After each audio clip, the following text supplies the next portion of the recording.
Welcome back, YouTubers. If you watched my first video, I appreciate it.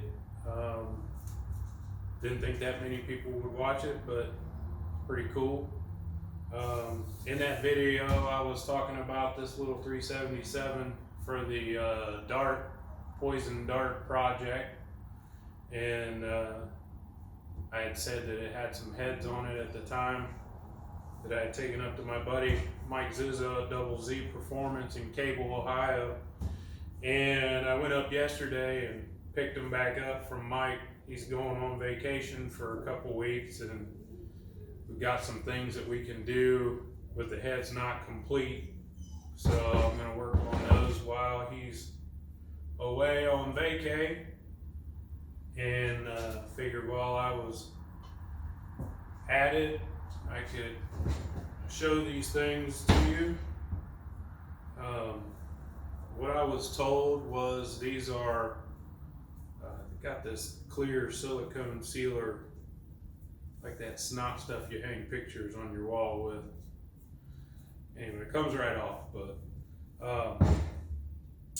so Mike was able to check the springs. Of course, the springs were wore out.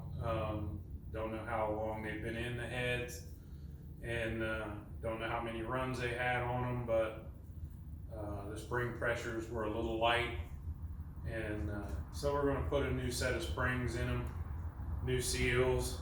Said the guides checked out great. The seats look great.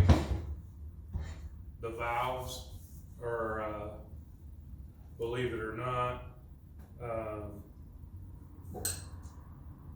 titanium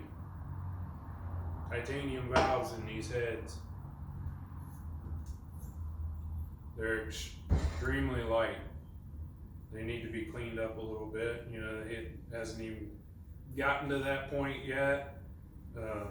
Basically looking at our installed heights and things like that. Just once over in the heads, he's got Keith Black Hemi that he's working on up there also, and plus his own engines and his son's engines at the same time. So, and we put in a lot of hours at work, so he's doing double duty. So, but he messaged me and he said, this thing got titanium valves in it, and they are extremely light. Extremely light. But it has a nice 3-angle valve job on the seats. The seats all look perfect. Nothing wrong with the seats at all. And he was able to, this head over here that has the 2 springs on it, I had him go ahead and CC the head before he took off for vacation, just for informational purposes, this video. And he'll CC the rest of them, so we'll have all of the numbers for each hole, each chamber, each port, so on and so forth. And the heads look awesome. The titanium valves were definitely not expected. I wasn't told that they had titanium valves in them, but then again, that probably lends itself to the 7,500 RPM max horsepower number. This little small block's going to want to spin a lot of RPM, and the valve train will have to keep up with that. It has titanium retainers, so the valve train was good stuff. They didn't put junk in these heads, and as I stated before, flip this around. These are, I was told from the fellow I bought the car from that these are prototype W2 aluminum heads. Of Chrysler only made them in cast iron. And there were a couple places that were casting them out of aluminum. DRE, Diamond Racing Engines, being one of those, and Batten Performance being another one. I'm not familiar if there were any others that did it, but these ones have the DRE initials and 83743 number on those. I don't know what that number corresponds to. It'd be nice to find out any information. If anybody out there watching or sees this video could leave a comment in the comment section to let me know if they know exactly who DRE is and what the number is. If this is just a casting number for this particular set of castings, or is that a finished head product from DRE with the port job and everything, just for informational purposes, just for my own information, which is pretty limited. But so back to this, when Mike did the CC on this head with the valve springs, the intake CC'd out at 213 cc's, and the exhaust CC'd out at 82. And the chambers, which these have closed chamber, they've been polished to a point, and they CC'd out at 50 cc's, which is on the smaller side for a small block Mopar. I think I've seen Indy cylinder head can mill down to 53 cc chambers, and most other, I think general, like an Edelbrock RPM or something along those lines, I think they have 3 different chamber sizes, and the smallest is 60 cc chambers. And I believe the Eddy RPMs, the cc of the intake runner is only 171. These are 213.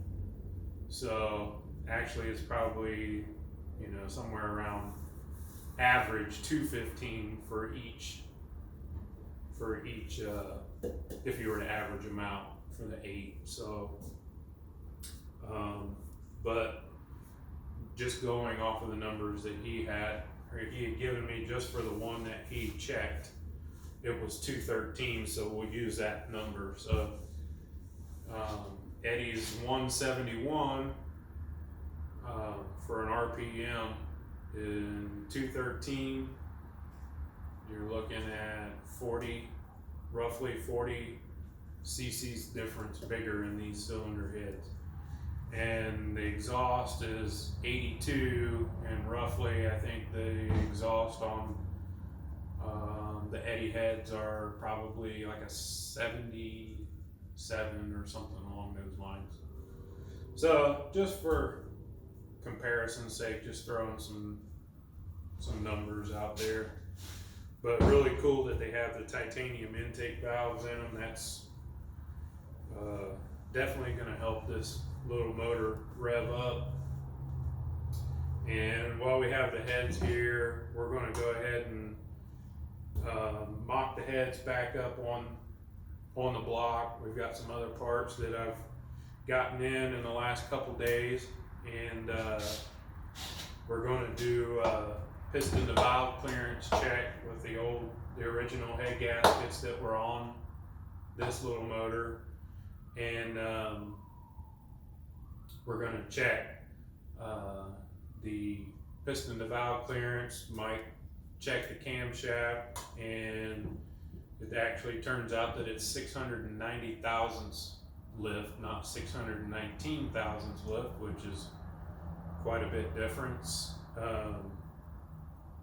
But we're going to have a set of comp cam springs coming that will allow us to run that much lift and a little more.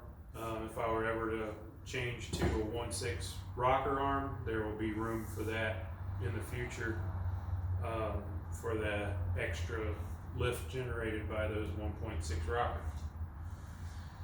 And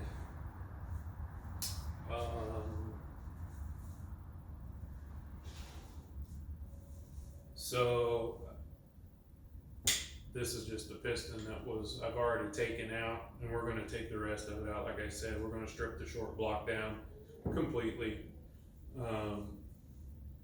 But that's going to happen after we do some of the mock-up stuff with I got a set of headers, the motor plate that I showed you in the first video, and we're going to get a Dominator to 4150 adapter, put the injector rater on it, check the height compared to the hood scoop, the opening in the hole, or the hole for the hood, and the air cleaner to make sure height wise we're good, that the headers clear everything. If they don't, what we need to do. We're going to try to wrap all that up before Mike gets back from vacation, so when he gets back I can take the heads back up and he can do his thing and finish the heads up. And at that time we'll go up there and to his shop and maybe show a little bit of his shop and let him kind of tell us what he did, quick rundown what he did, and we'll go from there.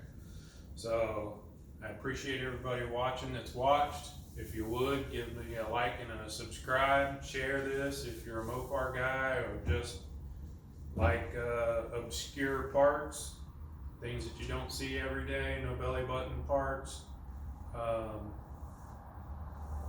Like and subscribe, share with your friends, Mopar people, and we will see you on the next one. Thank you. Have a good one.